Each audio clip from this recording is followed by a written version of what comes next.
Neville Goddard, Feeling is the Secret. Foreword. This book is concerned with the art of realizing your desire. It gives you an account of the mechanism used in the production of the visible world. It is a small book, but not slight. There is a treasure in it, a clearly defined road to the realization of your dreams. Were it possible to carry conviction to another by means of reasoned arguments and detailed instances, this book would be many times its size. It is seldom possible, however, to do so by means of written statements or arguments, since to the suspended judgment, it always seems plausible to say that the author was dishonest or deluded, and therefore his evidence was tainted. Consequently, I have purposely omitted all arguments and testimonials, and simply challenge the open-minded reader to practice the law of consciousness as revealed in this book. Personal success will prove far more convincing than all the books that could be written on the subject. Neville. Chapter 1. Law and its Operation. The world and all within it is man's conditioned consciousness objectified. Consciousness is the cause as well as the substance of the entire world. So it is to consciousness that we must turn if we would discover the secret of creation. Knowledge of the law of consciousness and the method of operating this law will enable you to accomplish all you desire in life. Armed with a working knowledge of this law, you can build and maintain an ideal world. Consciousness is the one and only reality, not figuratively, but actually. This reality may, for the sake of clarity, be likened unto a stream which is divided into two parts, the conscious and the subconscious. In order to intelligently operate the law of consciousness, it is necessary to understand the relationship between the conscious and the subconscious. The conscious is personal and selective. The subconscious is impersonal and non-selective. The conscious is the realm of effect. The subconscious is the realm of cause. These two aspects are the male and female divisions of consciousness. The conscious is male. The subconscious is female. The conscious generates ideas and impresses these ideas on the subconscious. The subconscious receives ideas and gives form and expression to them. By this law, first conceiving an idea and then impressing the idea conceived on the subconscious, all things evolve out of consciousness, and without this sequence, there is not anything made that is made. The conscious impresses the subconscious, while the subconscious expresses all that is impressed upon it. The subconscious does not originate ideas, but accepts as true those which the conscious mind feels to be true, and, in a way known only to itself, objectifies the accepted ideas. Therefore, through his power to imagine and feel, and his freedom to choose the idea he will entertain, man has control over creation. Control of the subconscious is accomplished through control of your ideas and feelings. The mechanism of creation is hidden in the very depth of the subconscious, the female aspect or womb of creation. The subconscious transcends reason and is independent of induction. It contemplates a feeling as a fact existing within itself, and on this assumption proceeds to give expression to it. The creative process begins with an idea, and its cycle runs its course as a feeling and ends in a volition to act. Ideas are impressed on the subconscious through the medium of feeling. No idea can be impressed on the subconscious until it is felt, but once felt, be it good, bad, or indifferent, it must be expressed. Feeling is the one and only medium through which ideas are conveyed to the subconscious. Therefore, the man who does not control his feeling may easily impress the subconscious with undesirable states. By control of feeling is not meant restraint or suppression of your feeling, but rather the disciplining of self to imagine and entertain only such feeling as contributes to your happiness. Control of your feeling is all important to a full and happy life. Never entertain an undesirable feeling, nor think sympathetically about wrong in any shape or form. Do not dwell on the imperfection of yourself or others. To do so is to impress the subconscious with these limitations. What you do not want done unto you, do not feel that it is done unto you or another. This is the whole law of a full and happy life. Everything else is commentary. Every feeling makes a subconscious impression, and, unless it is counteracted by a more powerful feeling of an opposite nature, must be expressed. The dominant of two feelings is the one expressed. I am healthy is a stronger feeling than I will be healthy. To feel I will be is to confess I am not. I am is stronger than I am not. What you feel you are always dominates what you feel you would like to be. Therefore, to be realized, the wish must be felt as a state that is rather than a state that is not. Sensation precedes manifestation and is the foundation upon which all manifestation rests. Be careful of your moods and feelings, for there is an unbroken connection between your feelings and your visible world. Your body is an emotional filter and bears the unmistakable marks of your prevalent emotions. Emotional disturbances, especially suppressed emotions, are the causes of all disease. To feel intensely about a wrong without voicing or expressing that feeling is the beginning of disease in both body and environment.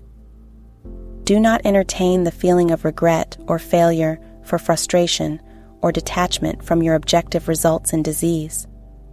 Think feelingly only of the state you desire to realize. Feeling the reality of the state sought and living and acting on that conviction is the way of all seeming miracles. All changes of expression are brought about through a change of feeling. A change of feeling is a change of destiny. All creation occurs in the domain of the subconscious. What you must acquire, then, is a reflective control of the operation of the subconscious. That is, control of your ideas and feelings. Chance or accident is not responsible for the things that happen to you, nor is predestined fate the author of your fortune or misfortune. Your subconscious impressions determine the conditions of your world. The subconscious is not selective, it is impersonal, and no respecter of persons. Acts 10:34, Romans 2:11. The subconscious is not concerned with the truth or falsity of your feeling. It always accepts as true that which you feel to be true. Feeling is the assent of the subconscious to the truth of that which is declared to be true. Because of this quality of the subconscious, there is nothing impossible to man. Whatever the mind of man can conceive and feel as true, the subconscious can and must objectify. Your feelings create the pattern from which your world is fashioned, and a change of feeling is a change of pattern. The subconscious never fails to express that which has been impressed upon it. The moment it receives an impression, it begins to work out the ways of its expression. It accepts the feeling impressed upon it, your feeling, as a fact existing within itself, and immediately sets about to produce in the outer or objective world the exact likeness of that feeling. The subconscious never alters the accepted beliefs of man. It outpictures them to the last detail, whether or not they are beneficial. To impress the subconscious with the desirable state, you must assume the feeling that would be yours had you already realized your wish. In defining your objective, you must be concerned only with the objective itself. The manner of expression or the difficulties involved are not to be considered by you. To think feelingly on any state impresses it on the subconscious. Therefore, if you dwell on difficulties, barriers, or delay, the subconscious, by its very non-selective nature, accepts the feeling of difficulties and obstacles as your request and proceeds to produce them in your outer world. The subconscious is the womb of creation. It receives the idea unto itself through the feelings of man. It never changes the idea received, but always gives it form. Hence, the subconscious outpictures the idea in the image and likeness of the feeling received. To feel a state as hopeless or impossible is to impress the subconscious with the idea of failure. Although the subconscious faithfully serves man, it must not be inferred that the relation is that of a servant to a master, as was anciently conceived. The ancient prophets called it the slave and servant of man. Saint Paul personified it as a woman and said, "The woman should be subject to man in everything." Ephesians 5:24. Also, 1 Corinthians 14:34, Ephesians 5:22, Colossians 3:18, 1 Peter 3:1. The subconscious does serve man and faithfully gives form to his feelings. However, the subconscious has a distinct distaste for compulsion and responds to persuasion rather than to command. Consequently, it resembles the beloved wife more than the servant. The husband is head of the wife, Ephesians 5:23, may not be true of man and woman in their earthly relationship, but it is true of the conscious and the subconscious, or the male and female aspects of consciousness. The mystery to which Paul referred when he wrote, "This is a great mystery." 5. He that loveth his wife loveth himself, 5:28, and they two shall be one flesh, 5:31, is simply the mystery of consciousness. Consciousness is really one and undivided, but for creation's sake, it appears to be divided into two. The conscious, objective, or male aspect truly is the head and dominates the subconscious, subjective, or female aspect. However, this leadership is not that of the tyrant, but of the lover. So, by assuming the feeling that would be yours were you already in possession of your objective, the subconscious is moved to build the exact likeness of your assumption. Your desires are not subconsciously accepted until you assume the feeling of their reality, for only through feeling is an idea subconsciously accepted, and only through this subconscious acceptance is it ever expressed. It is easier to ascribe your feeling to events in the world than to admit that the conditions of the world reflect your feeling. However, it is eternally true that the outside mirrors the inside. As within, so without. As above, so below. As below, so above.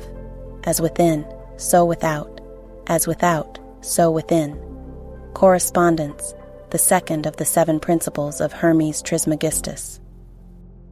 A man can receive nothing unless it is given him from heaven.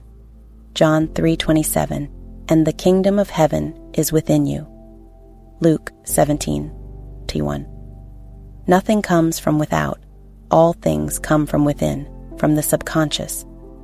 It is impossible for you to see other than the contents of your consciousness. Your world in its every detail is your consciousness objectified. Objective states bear witness of subconscious impressions. A change of impression results in a change of expression. The subconscious accepts as true that which you feel as true, and because creation is the result of subconscious impressions, you, by your feeling, determine creation. You are already that which you want to be, and your refusal to believe this is the only reason you do not see it.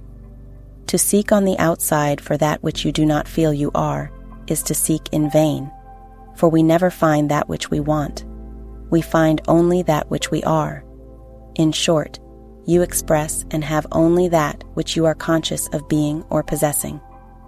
To him that hath it is given. Matthew 13:12, 25:29, Mark 4:25, Luke 8:18, 19:26. Denying the evidence of the senses and appropriating the feeling of the wish fulfilled is the way to the realization of your desire. Mastery of self-control of your thoughts and feelings is your highest achievement. However, until perfect self-control is attained, so that, in spite of appearances, you feel all that you want to feel, use sleep and prayer to aid you in realizing your desired states. These are the two gateways into the subconscious. Chapter 2. Sleep. Sleep, the life that occupies 1/3 of our stay on Earth, is the natural door into the subconscious. So, it is with sleep that we are now concerned. The conscious 2/3 of our life on Earth is measured by the degree of attention we give sleep. Our understanding of and delight in what sleep has to bestow will cause us, night after night, to set out for it, as though we were keeping an appointment with a lover. In a dream, in a vision of the night, when deep sleep falleth upon men, in slumbering upon the bed, then he openeth the ears of men, and sealeth their instruction. Job 33. It is in sleep and in prayer, a state akin to sleep, that man enters the subconscious to make his impressions and receive his instructions. In these states, the conscious and subconscious are creatively joined. The male and female become one flesh. Sleep is the time when the male or conscious mind turns from the world of sense to seek its lover or subconscious self. The subconscious, unlike the woman of the world who marries her husband to change him, has no desire to change the conscious, waking state, but loves it as it is and faithfully reproduces its likeness in the outer world of form. The conditions and events of your life are your children, formed from the molds of your subconscious impressions in sleep. They are made in the image and likeness of your innermost feeling, that they may reveal you to yourself. As in heaven, so on earth. Matthew 6:10, Luke 11:2. As in the subconscious, so on earth. Whatever you have in consciousness as you go to sleep is the measure of your expression in the waking 2/3 of your life on earth. Nothing stops you from realizing your objective, save your failure to feel that you are already that which you wish to be, or that you are already in possession of the things sought. Your subconscious gives form to your desires only when you feel your wish fulfilled. The unconsciousness of sleep is the normal state of the subconscious. Because all things come from within yourself, and your conception of yourself determines that which comes, you should always feel the wish fulfilled before you drop off to sleep. You never draw out of the deep of yourself that which you want. You always draw that which you are, and you are that which you feel yourself to be, as well as that which you feel as true of others. To be realized, then, the wish must be resolved into the feeling of being or having or witnessing the state sought. This is accomplished by assuming the feeling of the wish fulfilled. The feeling which comes in response to the question, "How would I feel were my wish realized?" is the feeling which should monopolize and immobilize your attention as you relax into sleep. You must be in the consciousness of being or having that which you want to be or to have before you drop off to sleep. Once asleep, man has no freedom of choice.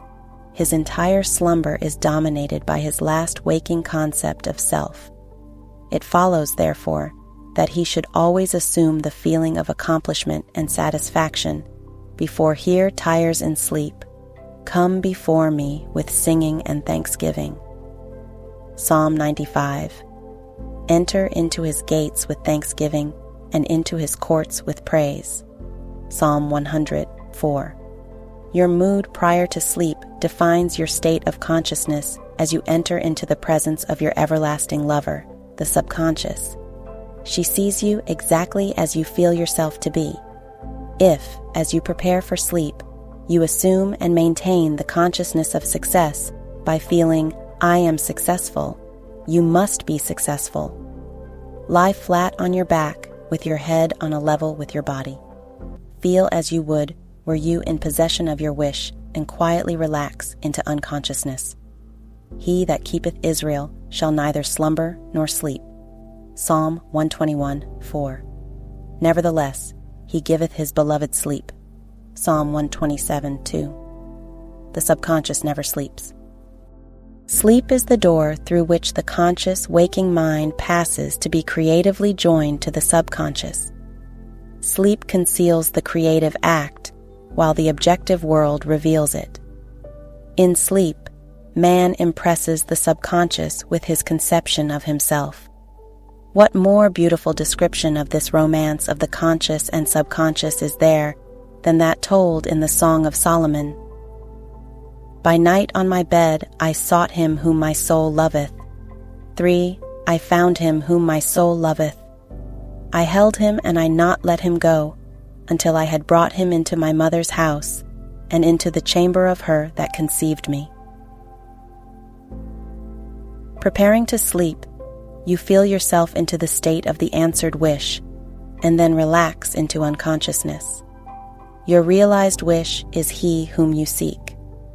By night, on your bed, you seek the feeling of the wish fulfilled, that you may take it with you into the chamber of her that conceived you, into sleep, or the subconscious which gave you form, that this wish also may be given expression. This is the way to discover and conduct your wishes into the subconscious. Feel yourself in the state of the realized wish and quietly drop off to sleep. Night after night, you should assume the feeling of being, having, and witnessing that which you seek to be, possess, and see manifested. Never go to sleep feeling discouraged or dissatisfied. Never sleep in the consciousness of failure.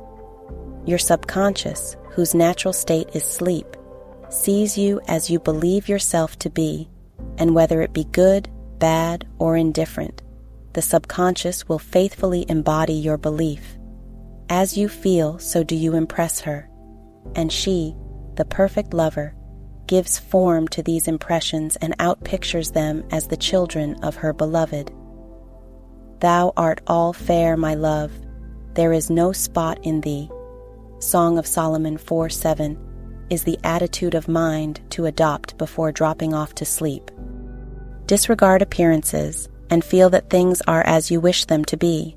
For he calleth things that are not seen as though they were, and the unseen becomes seen. Approx. Romans 4:17. To assume the feeling of satisfaction is to call conditions into being which will mirror satisfaction. Signs follow, they do not precede. Proof that you are will follow the consciousness that you are. It will not precede it. You are an eternal dreamer, dreaming non-eternal dreams. Your dreams take form as you assume the feeling of their reality. Do not limit yourself to the past. Knowing that nothing is impossible to consciousness, begin to imagine states beyond the experiences of the past. Whatever the mind of man can imagine, man can realize.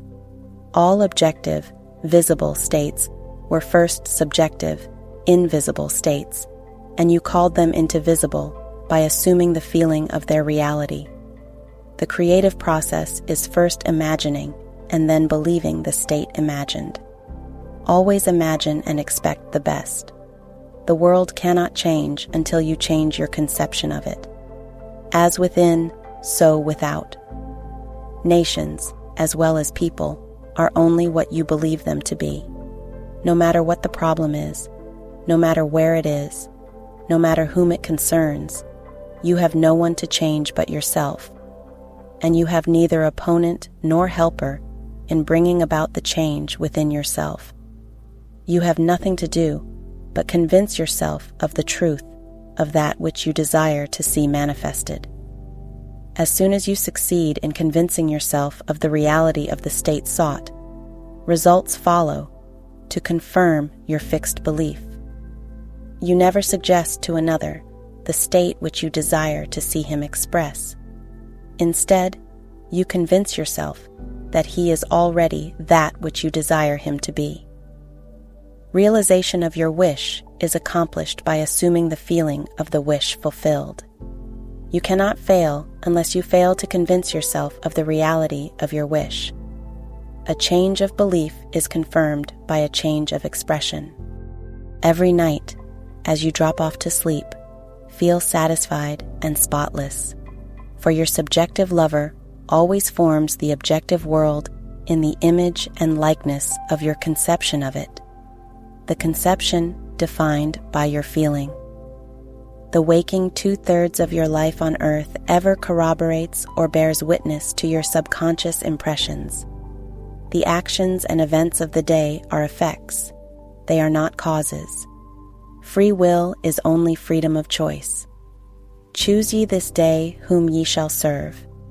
Joshua 24:15 is your freedom to choose the kind of mood you assume, but the expression of the mood is the secret of the subconscious. The subconscious receives impressions only through the feelings of man, and, in a way known only to itself, gives these impressions form and expression. The actions of man are determined by his subconscious impressions. His illusion of free will, his belief in freedom of action, is but ignorance of the causes which make him act. He thinks himself free because he has forgotten the link between himself and the event. Man awake is under compulsion to express his subconscious impressions. If in the past he unwisely impressed himself, then let him begin to change his thought and feeling, for only as he does so will he change his world. Do not waste one moment in regret, for to think feelingly of the mistakes of the past is to reinfect yourself. Let the dead bury the dead. Matthew 8:22, Luke 9:60. Turn from appearances and assume the feeling that would be yours were you already the one you wish to be.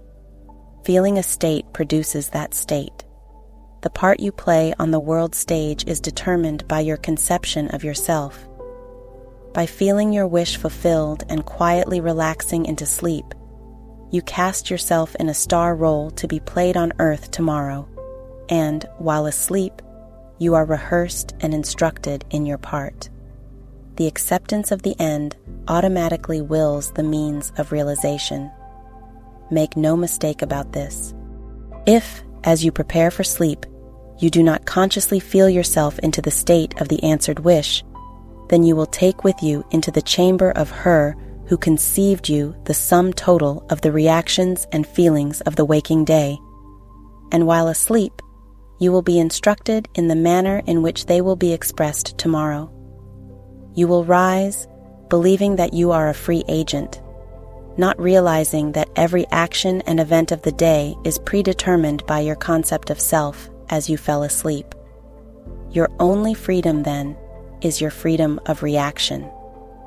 You are free to choose how you feel and react to the day's drama, but the drama, the actions, events, and circumstances of the day have already been determined. Unless you consciously and purposely define the attitude of mind with which you go to sleep, you unconsciously go to sleep in the composite attitude of mind made up of all feelings and reactions of the day.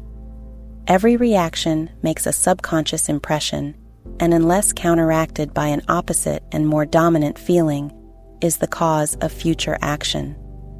Ideas enveloped in feeling are creative actions. Use your divine right wisely. Through your ability to think and feel, you have dominion over all creation.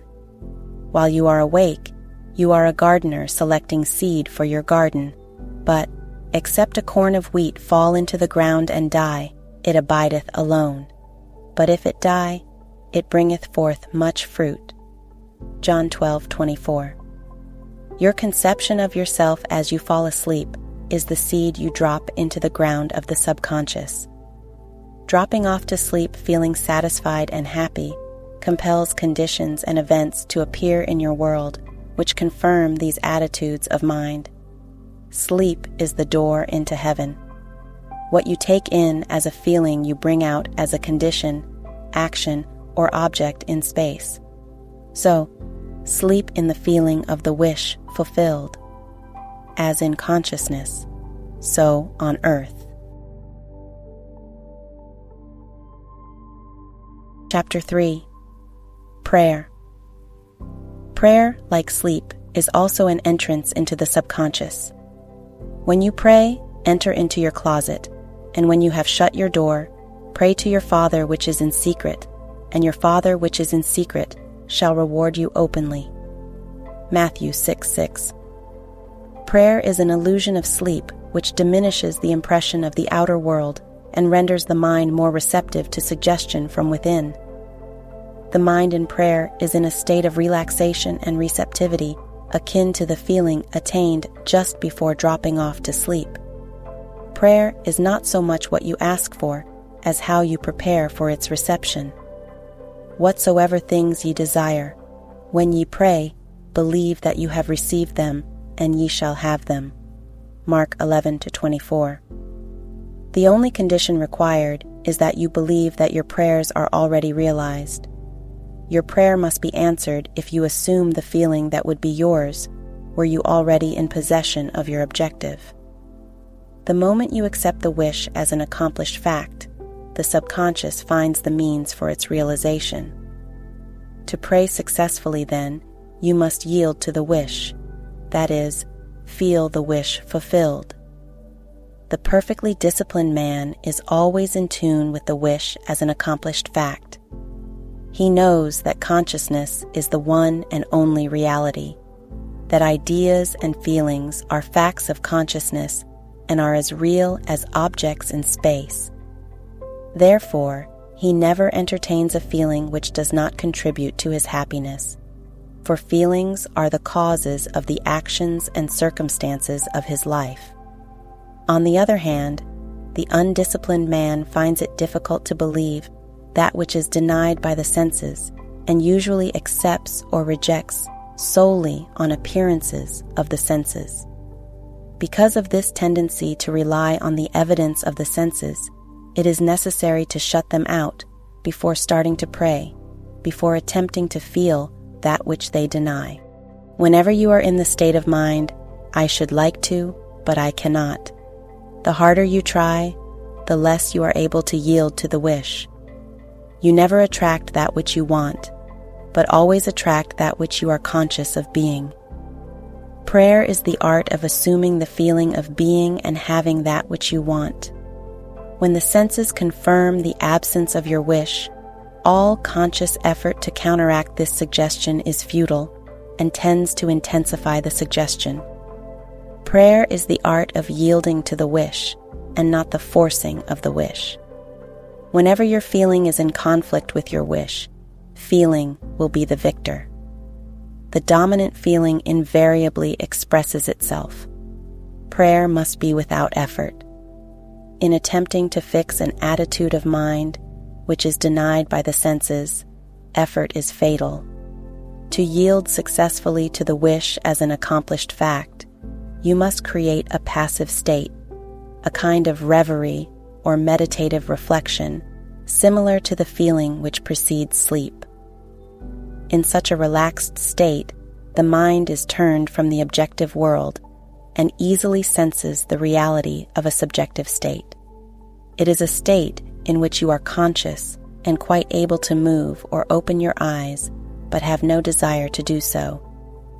An easy way to create this passive state is to relax in a comfortable chair or on a bed. If on a bed, lie flat on your back with your head on a level with your body. Close the eyes and imagine that you are sleepy. Feel, I am sleepy, so very sleepy. In a little while, a faraway feeling accompanied by a general lassitude and loss of all desire to move envelops you. You feel a pleasant, comfortable rest and not inclined to alter your position, although under other circumstances you would not be at all comfortable. When this passive state is reached, imagine that you have realized your wish, not how it was realized, but simply the wish fulfilled. Imagine in picture form what you desire to achieve in life. Then feel yourself as having already achieved it. Thoughts produce tiny little speech movements which may be heard in the passive state of prayer as pronouncements from without. However, this degree of passivity is not essential to the realization of your prayers. All that is necessary is to create a passive state and feel the wish fulfilled. All you can possibly need or desire is already yours. You need no helper to give it to you. It is yours now. Call your desires into being by imagining and feeling your wish fulfilled. As the end is accepted, you become totally indifferent as to possible failure, for acceptance of the end wills the means to that end. When you emerge from the moment of prayer, it is as though you were shown the happy and successful end of a play, although you were not shown how that end was achieved. However, having witnessed the end, regardless of any anticlimactic sequence, you remain calm and secure in the knowledge that the end has been perfectly defined.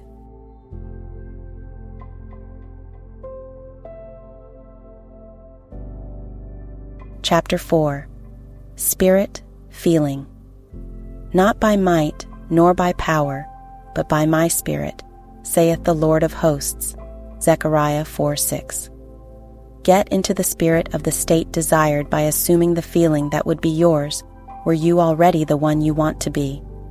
As you capture the feeling of the state sought, you are relieved of all effort to make it so, for it is already so.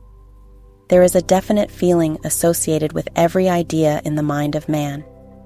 Capture the feeling associated with your realized wish by assuming the feeling that would be yours were you already in possession of the thing you desire, and your wish will objectify itself. Faith is feeling. According to your faith, feeling, be it unto you. Matthew 9:29. You never attract that which you want, but always that which you are. As a man is, so does he see. To him that hath it shall be given, and to him that hath not, it shall be taken away. Matthew 13:12, 25:29, Mark 4:25, Luke 8:18, 19:26. That which you feel yourself to be, you are, and you are given that which you are. So, assume the feeling that would be yours were you already in possession of your wish, and your wish must be realized. So God created man in his own image, in the image of God created he him. Genesis 1:27. Let this mind be in you which was also in Christ Jesus, who being in the form of God, thought it not robbery to be equal with God. Philippians 2:5-6. You are that which you believe yourself to be. Instead of believing in God or in Jesus, believe you are God or you are Jesus. He that believeth on me, the works that I do shall he do also. John 14:12 should be, he that believes as I believe the works that I do shall he do also. Jesus found it not strange to do the works of God, because he believed himself to be God. I and my Father are one. John 10:30.